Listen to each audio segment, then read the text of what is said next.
Crossing Borders 4, patong laban ng gabi. Encuentro, palakpakan, no?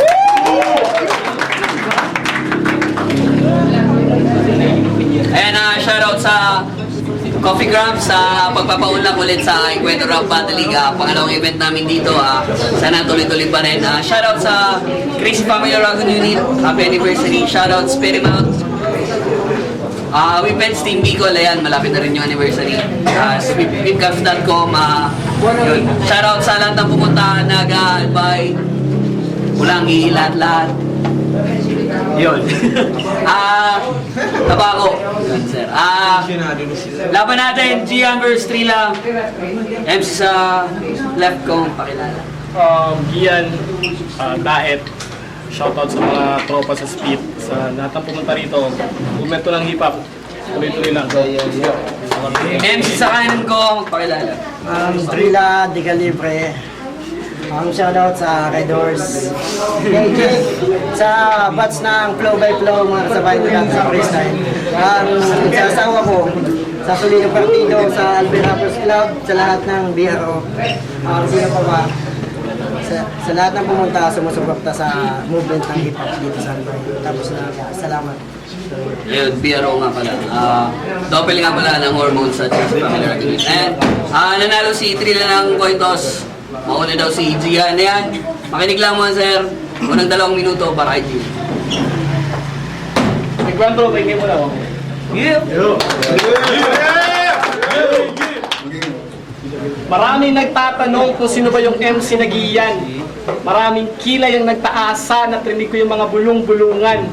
Pwes, oras na para basagin ang katahimikan at mga mata nyo'y aking imulat. Huwag nyo akong kilalanin sa pangalan, hayaan nyo magpakilala aking sulat. Kasi Trila Di Calibre, napaka-ironic ng pangalan. Nakakatuwang may thrill ka sa alias pero wala kang thrill na kalaban. Kaya palong kaibigan, gawin mo na lang Trila Di Bobo kasi wala ka namang skill sa writing. At halos sa lahat ng kilala ko na thrill, ikaw lang yung thrill na hindi exciting. O di ba amazing? Round 1 pa lang yan pero simulan mo ng kabahan. Kasi seryosohan na tutang ina mo, hindi na to biruan. Kung pinagmamalaki yung kalibre, sa akin may kalalagyan. Dead on the spot po sa round na to, parang kriminal na nanlaban. Patawa performance yan! Yung agwat ng galing natin, di na kailangan ng comparison. Tinapat ang kabayo sa hari, kaya ang matalo ka, wala nang question. Ako'y utak Cavaliers, kaya alam niyo kung kanino style, pan-champion. Yung saksihan yung walisin ko kabayong to sa first round na parang Detroit Pistons. Oh, Lebron! Pero sa laban, MVP nga. Lebron, pero sa laban MVP nga. Kaya siguradong karir mo ay tapos. Kasi sa resulta ng labang to, wasak iyong bungo. Tawagin mo siyang Cyborg Santos. At sa lahat na nagsabing hindi ko to kaya, mga bobo, ang OOA nyo, saksihan yung Trila Di Calibre na TK. Sa round na to, ma-TKO. Knockout to si Bobo. Paano mo tatapatan mga bara kung parang suntok ni McGregor, sipa ni John Jones sa tuhod ni Aldo. Kung isa ka lang famous sa eksena, kasi isa kang dahilang impluensya ni Marlo. Si Marlo ka nga, kasi masyado kang papansin at halos sa lahat gusto mong umapil. Dinadaan mo lang sa horror mong mukha at comedy kahit wala ka naman talagang skill. Ngayon tatapatin ka na namin. Gamit linya ko, tostado ka para kang dinaan sa grill. Tandaan nyo sa movement, mas trip namin ang action. Di namin dito kailangan ng thrill. Sigurado ng kill. Masyado kasing papansin tong putang inang tong inutil. Kaya nung tinanggap ako, kaya nung inalok ako ni Mickey din ng battle, hindi na ako nagdalawang isip. Ito ay naging easy deal. Kasi nung oras na binigay ka niya sa akin, para niya lang akong binigyan ng t-shirt. Dahil ito ay easy kill. Ito brass level ko. Wala namang kasing husay itong ex na praning. Bagay lang sa'yo ang may il sa pangalan kasi hindi ka magaling. Tangina sulat ko'y parang lahar, di mo to kayang sawatain. Kaya mga sulat mo na barong-barong, siguradong sasalantain. Kasi ako'y sakulang na ganyong tao.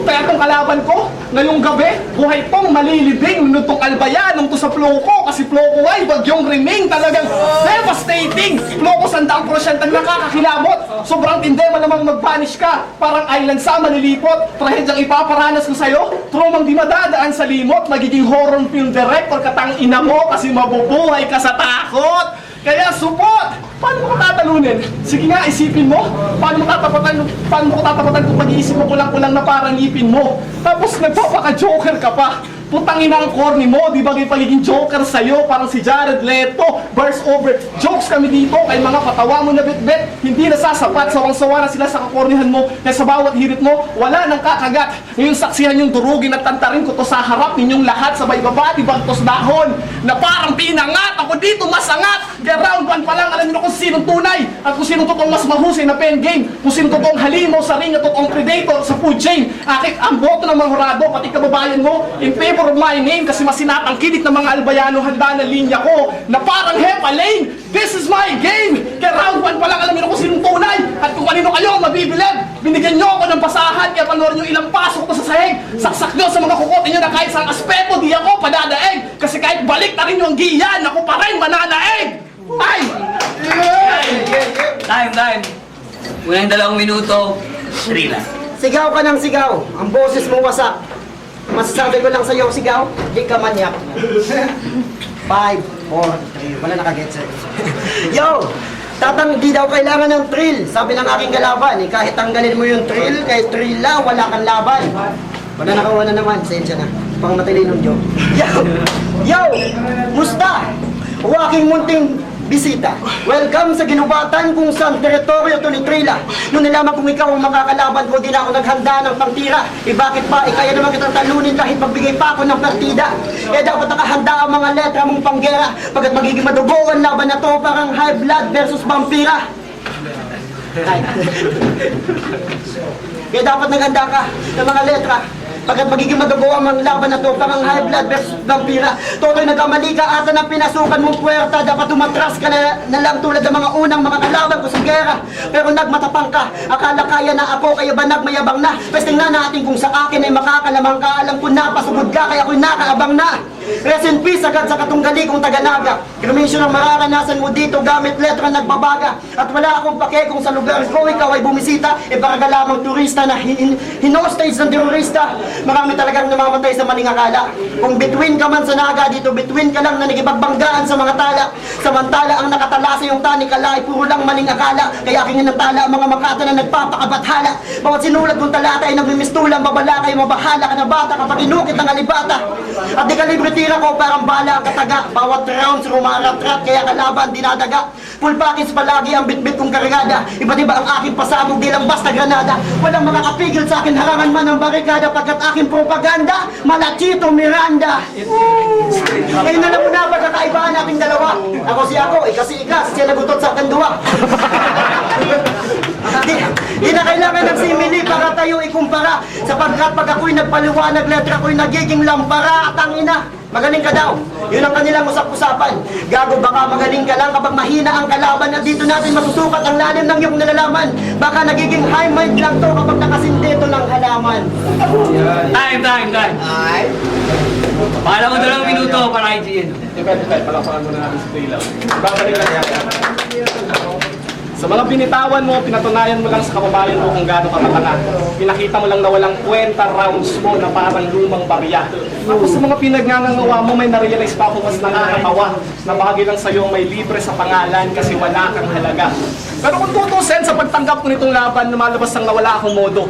Ako'y parang isang balasubas na po kasi ako'y nakikipagtagisan sa isang lolo. Pero bilang pagtanong ng konting respeto, ay paparanas ko sa'yo, di ko na todo. Di ko nasasagal sa 100% sapat na dito 80%.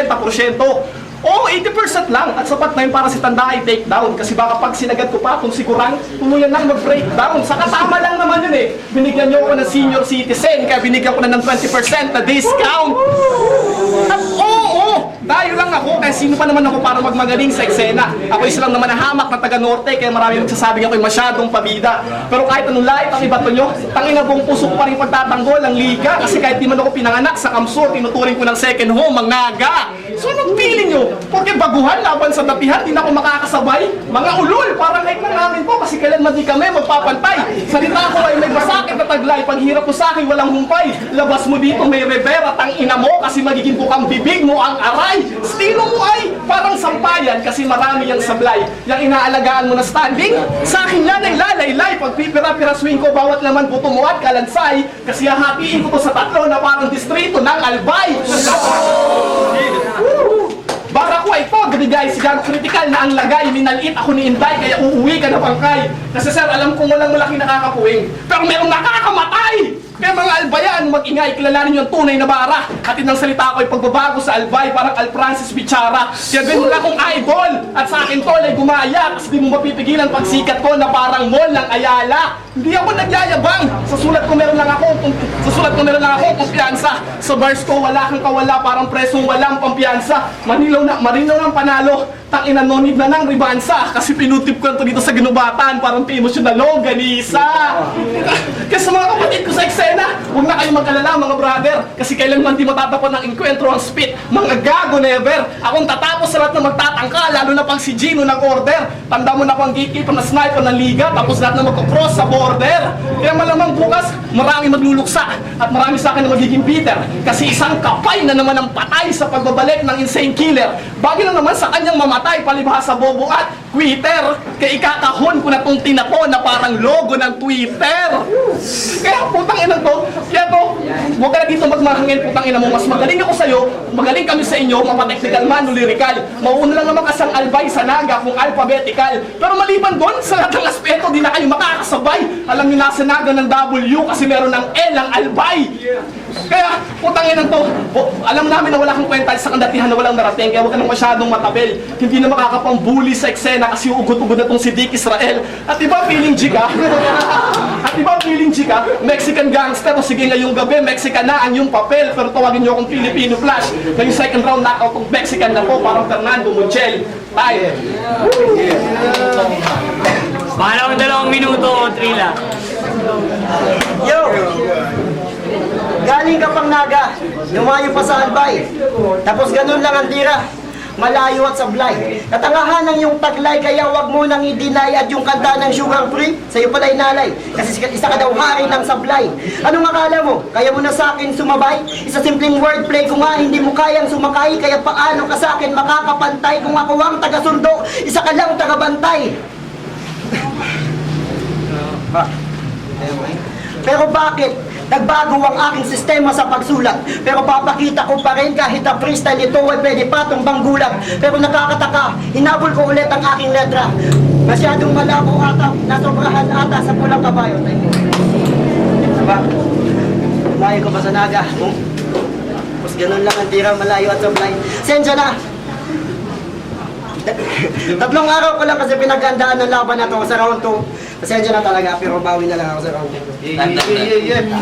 Uling 2 minuto para IG yan. Walang pang naman dyan, para saan sa tayo, mga sir. Sige, wala pa. Hindi na ako mag-rebat kasi wala ka namang linyang bumangon. Bakit ko pa kailangan mag-rebat kung lahat naman ng linya patapon? Wala ka kasing kwentang tangina ka. Eh, pati kababayan mo, di sa'yo bumibilib. Para ka daw kasing sermon ng Jehovah Witness sa bus, kaya wala silang planong makinig.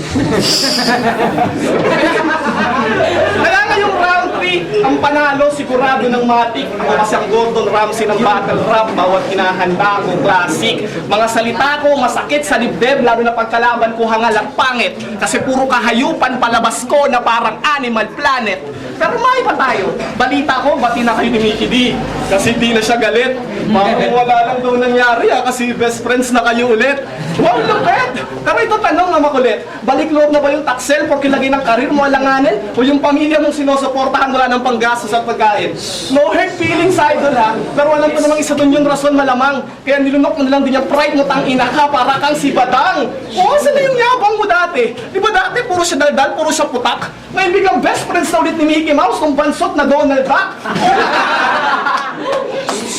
Oh fuck! Pero na nagkabati kay ni Mickey, di malamang nabusog ka ng sobra, aminin mo. Kasi sa sobrang dami ng masasamang sinabi mo sa kanya, lahat yon kinain mo. Kaya kung mapapansin nyo, sobrang disgusting pag yung pangalang Trila na babanggit.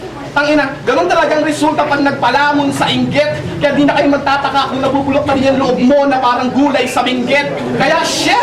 Kung anong klaseng kaibigan ka, nag-reflect lang yan sa... Kung anong klaseng kaibigan ka, nag-reflect lang yan sa pagiging rapper mo. Kasi puro ka ng panggagamit at pagpapanggap na pwede nang tawagin dakilang poser to. Kaya huwag na kayo magtaka kung bukas makita nyo siyang may karatula. Kasi ang loser mo at bagay lang naman sa kanya mamatay sa ganung paraan kasi nga user to. Ano, masakit? Kasi totoo, may salita kasi yung napili mo na galawan. todo sip-sip sa kaibigan porque may benepisyong napapakinabangan. Kaya sa mga rapper na baguhan, please lang wag na wag nitong tutularan. Tandaan niyo, iba yung rapper na nare-respeto at iba yung rapper na pinandidirihan. Di ka na kailangan ng rap, sinangalbay. Yun ang masakit na katotohanan. Pinagsarang ka na ng pinto ng hip-hop mula nung yung entablado, pinagpasyahan mong talikuran. Ngayon ang alibugang anak ng hip-hop nagbabalik. Gago, wala ka nang babalikan. Huwag mong ituring na kabet ng entabladong sasampahan mo lang kung kailan mo maisipan. Tangina kaya kung meron ka pang nakitirang kahiyan dito, gago, umalis ka na, gago. Alam kong sementado yung venue, pero kanina ka pa dito, tablado. Round 1 pa lang, sibak na sa akin. Alam niyo na kung sinong yamado. Cam Norteño nga ako, so watch me fuck this bitch on cam. Tawagin niyo akong Egay Talyado. Kaya para lang mas klaro, alam ko naman, Sir Mickey, din na matagal mo nang gustong tapusin tong traidor. Kasi pagtapos ko sa buhay ng hayop na to, binibigyan pa kita ng pabor. Kasi ako na mismo naglinis sa bakuran ng liga mo na para akong janitor. Kaya por favor, yung di na-obra sa akin mga bit-bit mo na banta. Lagi lang naman nakatapak yung pa ako sa lupa, kaya di mo ko kaya hilahin pababa. At kahit magpaka-crab mentality ka pa, sa eksena di mo na kayang bumangka. Take note, seafood lover, ako tang ina mo, kain sa akin tong talangka. Kaya tong putapete na na-corner sa akin, wala na tong ligtas. Tsansa mo ditong manalo mababa, parang hype mo lang ungas. Kasi yung oras sa tinanggap mo tong battle, para ka naghinanakit sa kanin. Literal na nagtampo sa bigas. Time. Time! Balik raw para kay Trilaw. Yung tinira mo yung usapan namin ni Mig, yung nangyari, di ako magdaramdam. Kasi naman alam ko na wala ka pa rin alam. Alamin mo muna ang mga sinasabi bago mo ibigas ang iyong labi. Yo! Last round na pala! Fuck. Pero para pa rin ako nagpapakondisyon. Oo, para makasabay ka lang sa akin anong gusto mong kondisyon. Estudyante lang kita, kaya binigyan kita ng leksyon. Talo ko pang makapili, magturo, kaya dama mo ang tensyon. At ang aking bara, di lang isang direksyon. Iba't iba, pero bawat isa ay mayroong koneksyon. At ang aking wordplay sa utak, bumabakas. Yon kaya ang aking kalaban pagkatapos ng laban, literal na bumabakasyon. At ang ulo ng kalaban, ginagawa kong koleksyon. Pagkat dito sa enkwentro, yun ang aming tradisyon. Pagkat ulo ng kalaban, ginagawa kong koleksyon. Pagkat dito sa enkwentro, yun ang aming tradisyon. Tira ko'y bumabaon na para batong iniksyon. Mapapatakbo ko na lang bigla kahit hindi to iniksyon. At ako'y galing sa kulungan, ex-con, kaya sanay na to sa bars. Di mo pa ba sense yun? Nagpapakitang gilas lang ako dito, exhibition. Pagkat kita ko na sa vision na accomplish na aking mission. Kaya kahit magtawag ka pa ng ilang batalyon, ang katapat mo lang men, hawak kong istalyo. Nakala mo tira ko written, gago freestyle yo. Kala mo nag-choke si Norman, gago istyle yo. Kung baga ito'y pakita ko na lang sa mayon. Pag kasi kinumpara ang kanyon sa mayon, kaya ako'y nagtataka kung bakit sa akin nagambuli. Kaya kung mapatulog na bagong gising na dragon at aking combo. Sunod ang kombinasyon, sama-sama na lahat, ano pang komplikasyon. Meron drama, comedy, siyempre sama aksyon. Kaya mga nanonood na papa, replay ang reaksyon. At kayo yung dapat hindi tularan sa mga susunod na henerasyon. Pagkat ang mga tira nyo, puro katang-isip, imahinasyon. Hindi nyo nga alam kung ano sa liga ang iyong tunay na obligasyon. Tapos ang lalakas pa ng loob na tumanggap ng imbitasyon. Mga baguhan, pero ang tataas na ng ambisyon. Akala mo alam na nilang lahat, ano pa si Nostradamus kung usapang prediksyon. Kaya bago matapos ang ating diskusyon, ipapaubaya ko na lang sa hurado yung round 1 at round 2 kung ano na kanilang magiging desisyon. Encuentro, palakpakan kung nagustuhan nyo. Hindi ako nakakita pala yan. Ang ilan naman. Palakpakan ulit para sa laban. Boto 4-1 para IGN. Shoutout muna kay Pila. Maraming salamat pala sa pag-imbita dito. Sana nagustuhan niyo yun. Outside this battle lang naman, everything. Hip-hop lang lahat. Yo, pasensya na. Kalimutan ko yung round 2. Dito nagsasabi na sa inyo, di ako nakapagandang ng round 2. Judges. Bago ako mag-judge, pakyu muna kay Bone Loco. Binoto ko si Gian kasi yung first and second talagang pure yung bars. Kasi alam naman nila lahat, mararamdaman nila. Kaya kay Gian. Yung sabi ko lang yung photo ay Gian. Okay yung first nila, round 1 kay Trill lang, round 2 kay Gian, round 2. Ano kay Trill lang? Yung catastrophe, boto ko all 3 rounds, Gian, wordplay, metaphor, simile, punchlines, bars per bars, so all 3 rounds, Gian. Yo, MSK Castillo, natakot ka na naman sa 2,500 na palya. Siyempre siya ito rin na para padya. Binoto ko si Gian kasi kompleto eh. Saka kay Trina kasi nakakulang yung ano pinapagin. Yo, shoutout sa nanalo. Ako yung bumoto na isa para kay Trina. Hindi naman sa parang kinakampihan lang sa lugar. Pero magaling rin naman siya. Eh, kasi yung unang round kay Trina ko, yung pangalawa doon na si Kumamon na nga kasi nag-check siya yung parang Trina. Pero yung last round, magaling din naman yung ginawa nila. Old school freestyle, yung pa rin ang the best na. Kaya sa mga rin na pinagano siya. Okay lang, pero congrats na natin. Yun ang